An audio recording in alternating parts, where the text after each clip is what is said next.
Well, thank you everyone for joining us this morning. I am excited to present this small training for you to be able to better assist our students moving forward. Let's take a brief moment to click on the link in the chat. This is the CASFA website. We've made some changes and some modifications. So when students come here, this is the information that they're seeing, the new legislation, and this is going to be where you click to apply and complete that application. I'll allow everyone a few minutes to create your accounts and so forth so that we can walk through this. So go ahead and get that process started. Here we have a bunch of FAQs, both in English and in Spanish. The blue is all English, the green is everything translated in Spanish verbatim. So when you're helping students, you can refer them to the website if they have any questions, and they're kind of segmented by eligibility or student FAQs, the application process. One of the things that is new this year that we've been able to implement and move forward with is the ability for students to revise their applications. And this gives that student a lot of user functionality, autonomy to their applications, and just ownership. So in the past, students were having to go into a school that they no longer wanted to attend and matriculate at and ask them to put, let's say, for example, CSU or CU Boulder, and they realized the cost. Well, then now they had to go to CU Boulder and ask them to add MSU Denver or Front Range Community College. Very uncomfortable situation that our students were placed in. And remember, this is a special demographic, student population that we're serving to begin with. So there's an added layer of barriers that they encounter. So this is a big deal to be able to have that autonomy to make revisions. With that being said, one thing that is important to note and imperative to mention is that although they have full autonomy to make revisions, we do want them to confirm that all the information that they are implementing or inputting is accurate. We don't want students making a plethora of changes or going in and making multiple revisions, because what transpires is the system creates numerous transactions. Every time they're going in, the system is creating a new transaction, but additionally, they need to request, those dependent students need to request parent signatures again and input tax information, because once they go back into that application, it's wiping out that information to ensure that everything is accurate. So it's making them repeat some of those steps. So although they do have the ability to make changes, we want to make sure that those changes are limited. One of the other issues that I have seen with students creating multiple revisions or completing multiple revisions is it then too on the back end processes creates some errors with the ICER exporting to the IHE. So that's really, some important information moving forward, is making sure that students are accurately going through their application, confirming that everything is correct. So I just kind of want to run through what that looks like. Again, we are covering the CASFA, which is the Colorado Application for State Financial Aid. My name is Deanna Castañeda, and I did not introduce myself. I apologize. I am the CASFA Program Manager, for those of you that don't know me. So you should have seen this screen when you created your account. This is going to be that first process that a student sees. They're going to sign in if they already have an account from previous applications that they've completed, or they will sign up. This is where they have the functionality to reset passwords, and which is also an added new feature this year. We do have a very lengthy messaging here for both students and parents. If they are using the same computer to conduct the application and then the parent signature, once that is completed, it is imperative that the student is logging out, closing out all browsers, because it will create complications for the parent signature when they are moving forward. So next, you should have seen something that looks like this. Um, this is where that registration eligibility is going to be determined whether the student qualifies for CASFA or FAFSA. So this is important that students understand and recognize which one they should be completing. And the reason I state that is oftentimes students don't know, so they'll just like, I'll do them both and I'm covered, right? But in fact, in turn, that creates internal complications with our processes and it creates issues at the IHEs. So it is important that students read through this thoroughly and making sure that they are eligible for CASFA before moving forward. Once they have defined, or excuse me, definitively confirmed that they are eligible, they're just going to click that no, they do not have, they are not a US citizen, and so forth, and continue forward. So that student account creation is a four-step process to some degree. They are going to initially sign up as you did. Was everybody able to complete their accounts successfully? Perfect. Okay. Um, so as you saw, when you create a new account, you're going to sign up utilizing your email. You're then going to confirm that email and create a password that is pertinent to you. And then you'll click I am not a robot and answer those following questions.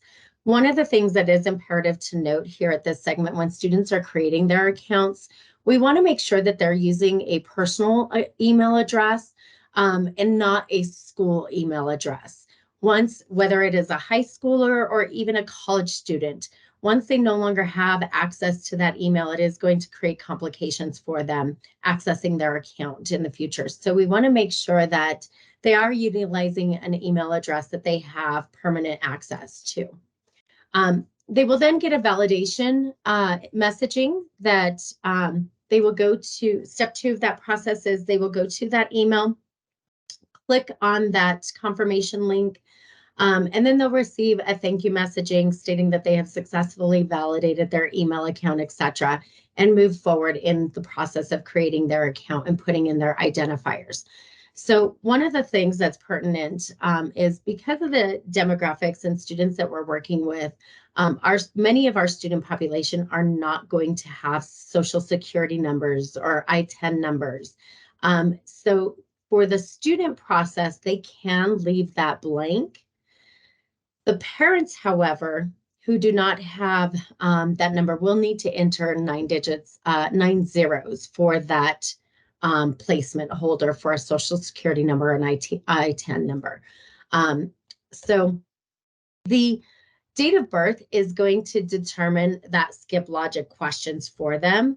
And it's part of that component that also determines dependency. There are some other factors within the application itself, which we will see that has the dependency determination questions, but the technology does use skip logic questions. So everything is prompted by how they respond to each individual question.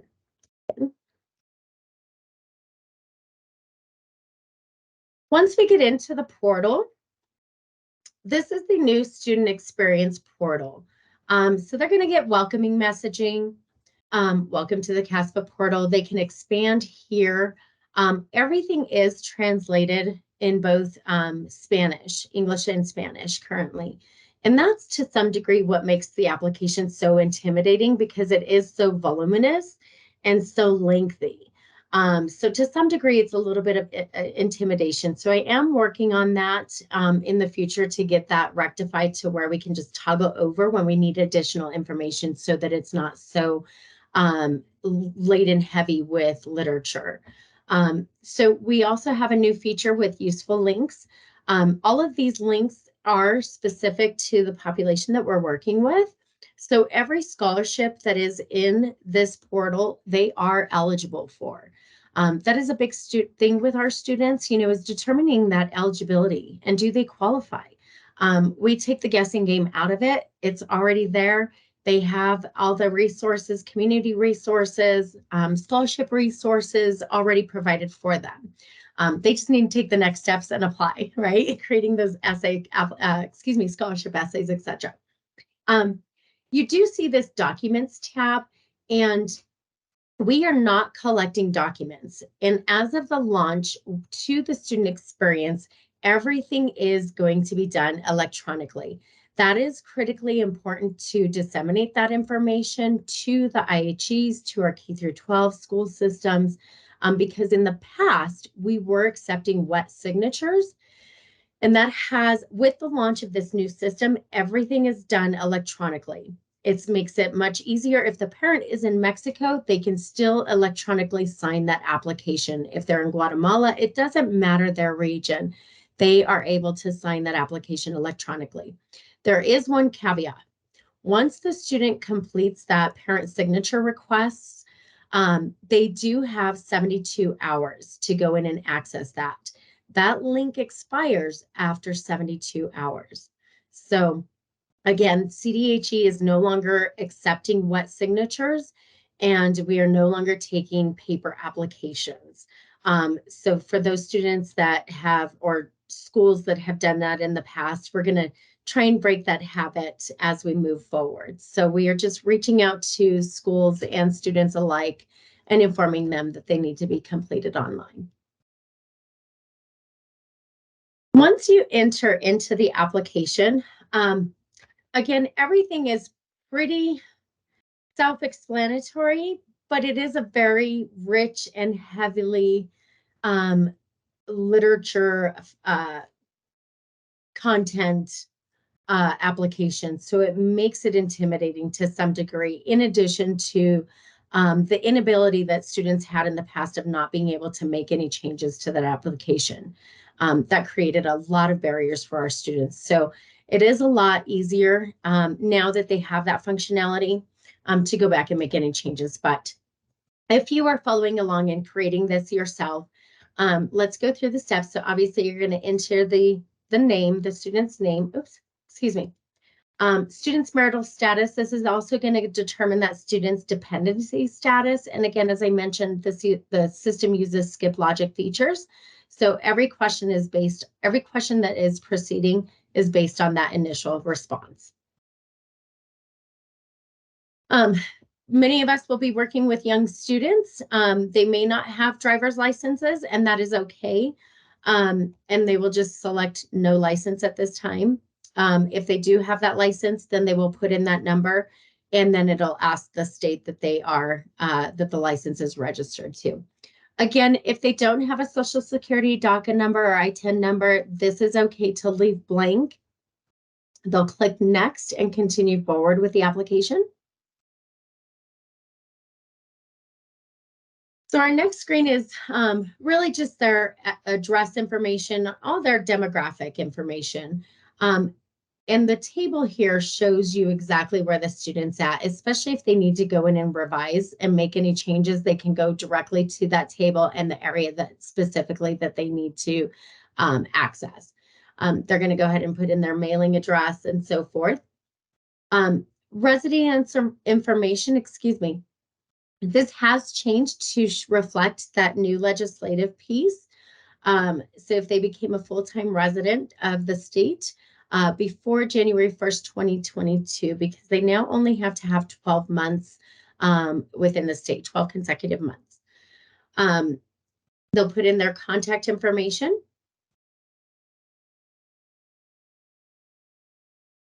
And this is for the, oops, sorry, I got a little ahead of myself. So they'll put in, again, that primary email address that they have access to and all their contact information. And I apologize, I'm not looking at a live document. I did these screenshots so that we could kind of go through them together. So they'll put in their high school information. I went ahead and just put in CDHE high school. So they'll put in all of their educational plans and moving forward as they matriculate at the college or institution. First year freshmen never attended. They have made changes to this particular question, and this question will be removed. So this was added after this launch. And it's just essentially designating what degree and certificate that they are pursuing, excuse me. They will always click next and continue forward in the application. So once they get to that dependency determination, again, using skip logic features, dependent upon how they respond to these questions, that's what's going to identify them as an independent student or a dependent student. So it's imperative that they are reading through these questions thoroughly. But once you start to see them, especially this is where we also identify our foster youth or our emancipated youth students. So it's really based on how they're identifying themselves as an individual. Do they have children that will receive more than half of their support?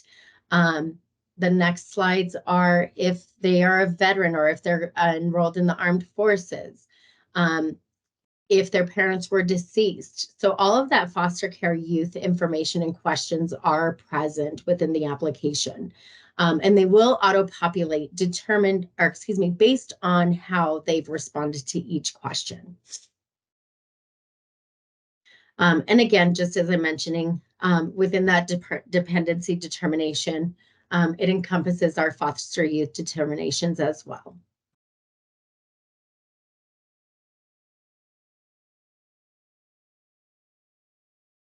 So this segment is where we get the parent information from. They will select that my application requires parent information, excuse me, and then again, it'll auto-generate those questions. There are some special circumstances on a case-by-case basis that we will work with those students if they are unable to provide the parent signature. And really, it's the IHEs and the Offices of Financial Aid. So once they select that their application requires parent information, oh my goodness, I didn't select it on this screen. Bear with me. Oh, there we go. So a little hindrance there, but it's going to go to the student information first. Is everybody on the student information first? I want to make sure my slides are not out of order. I sincerely apologize.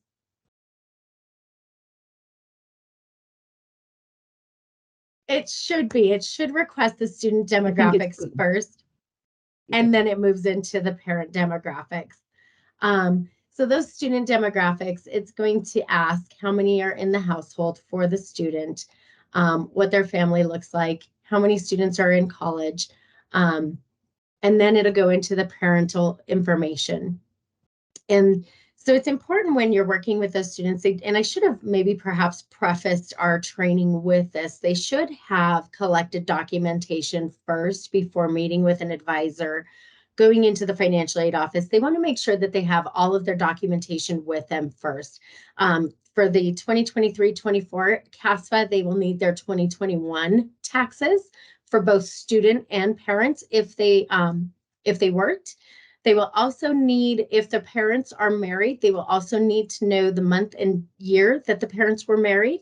They will need the date of birth for both parents, in addition to, oh my goodness,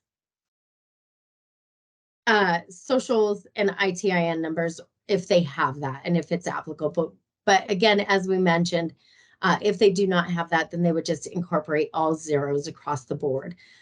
So unfortunately, CASFA is trying to mimic and replicate the FAFSA as much as possible.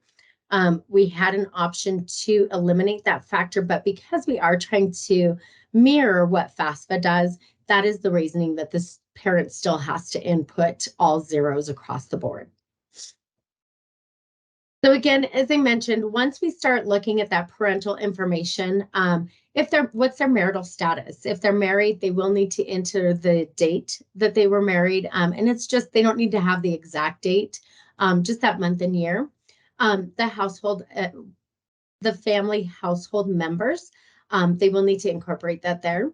As I mentioned, if the parents don't have social security numbers, we can just enter all zeros for that. They will then enter all of the demographic information for each parent.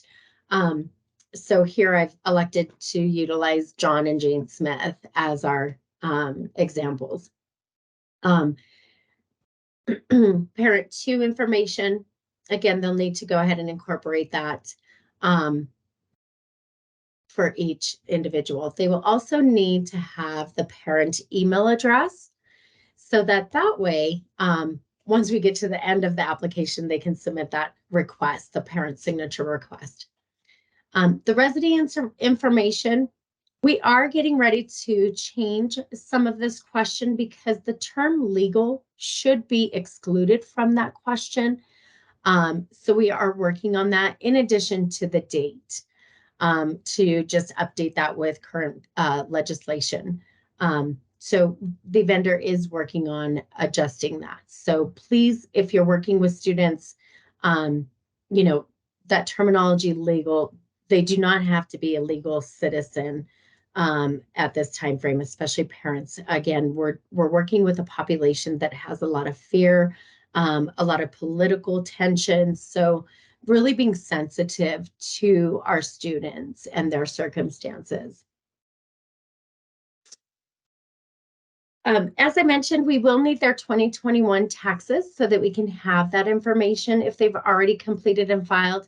And you'll see through every drop-down list, it'll give you the responses to select from.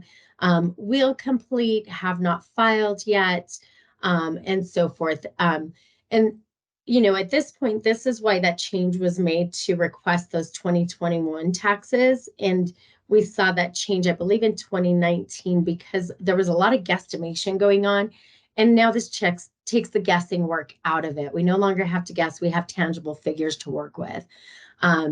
So how the parents filed their taxes, and then what form that they filed. This question in particular pertaining to the Schedule 1 really trips up or hinders a lot of students or parents and families. We are not tax preparers. It's intimidating when you see something you don't know, but it is very, very unlikely for parents and families to complete a Schedule 1. So usually when you're working with students and families and parents, just know it is very unlikely for them to complete that Schedule 1. We will also use their adjusted gross income, which can usually on the 1040 can be found on line 11. That is always something that comes up is where do I find this information? So that AGI, the adjusted gross income, comes from line 11 on that 1040 tax return. You also will put in how much their parents paid in income tax, in addition to their income. So, and it'll break out into parent 1 and parent 2. So you will need to have all of that information presented in front of you. So moving forward, we then go into the students' information. I went ahead and placed will not file. A lot of the students that we're working with are, you know, young adults living at home, but then you do have those circumstances where students are working and contributing to the family household income. So it's just going to really be on a case-by-case basis, but it is broken out into each question. And you will go through just like you did for the parents, the adjusted gross income and the total income and so forth. So very similar to the parental questions. So here, apparently I went ahead and put already completed and filed, even though in the last segment I put I will not file, to populate those questions for us so that you can get a preview as to what that looks like. So again, as I mentioned, their income tax filing status, the type of income tax return that they completed, if that was a 1040, etc., their AGI, and again, it mirrors a lot of the parent tax information that are being asked. You'll put in their total income from wages. And then it'll go into a slew of questions about the dislocated worker, if they have any assets, if they have if they have applied for federal benefits and so forth. So again, all these responses are going to be based on their initial answer. If they say no, they are not going to receive these added questions. If they say yes, then they're going to be prompted with Medicaid information, or excuse me, I'm sorry. I am at the wrong segment. My apologies. So once they complete that, it's going to prompt them for added questions to their assets and so on and so forth, farm equipment, etc. So I sincerely apologize. But based on their responses, it is going to auto-populate what their next questions will be. So they will see that in the question, in the application, if they have said that their family receives Medicare or Medicaid, etc. It'll trigger a slew of questions for them. The students are going to be presented with which schools that they would like to potentially apply for. And they can have up to, just like the FAFSA, they can have up to a series of 10 school selections. If they are thinking about, you know, let's say Adams State, and they want to make sure to go ahead and put that in there. So then they don't have to come back in and make those additions. They have the capacity to apply to, or to send their ICER to 10 different institutions.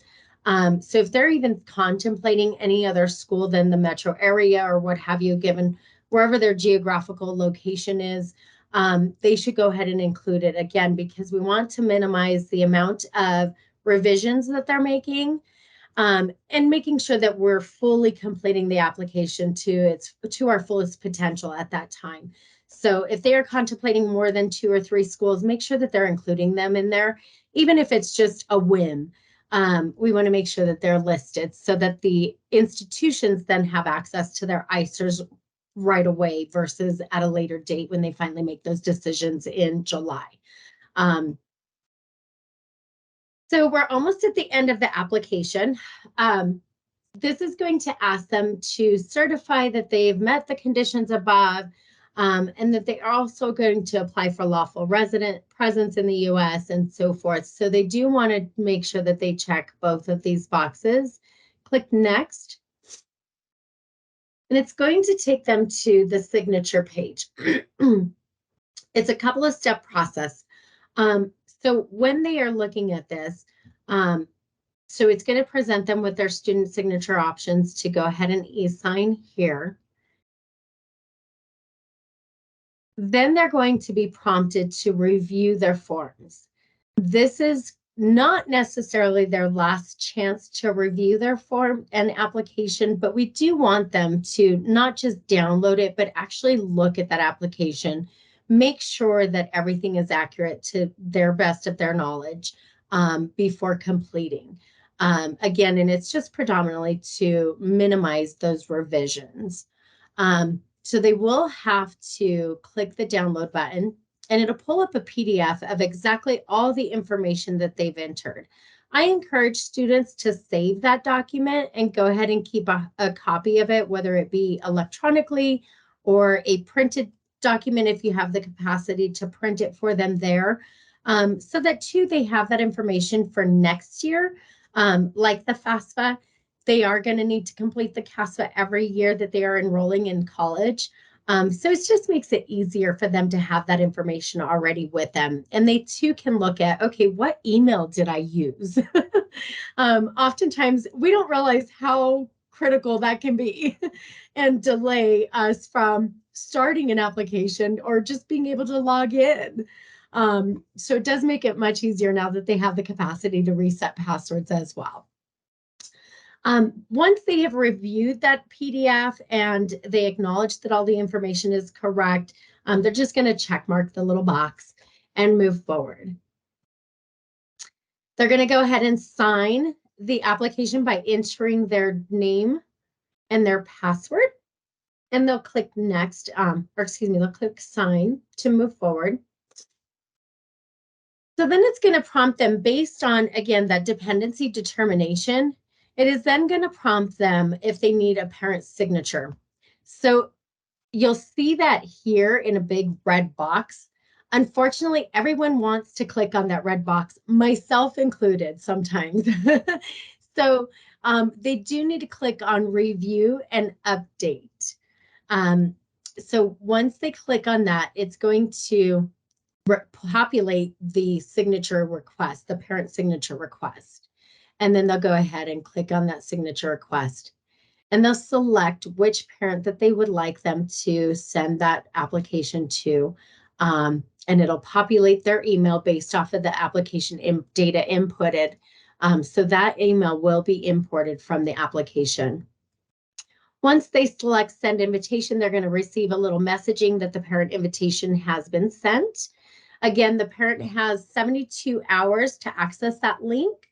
After that 72-hour period, the student will need to go back into their application and click submit, request parent signature again. Once all of that has been completed and they've proceed forward with the steps to request that parent signature, the parent is going to get an email from the system automatically generated. If they've already have an account, they can log in through the link here, or they can create their own account, and they'll do the same steps that the student completed.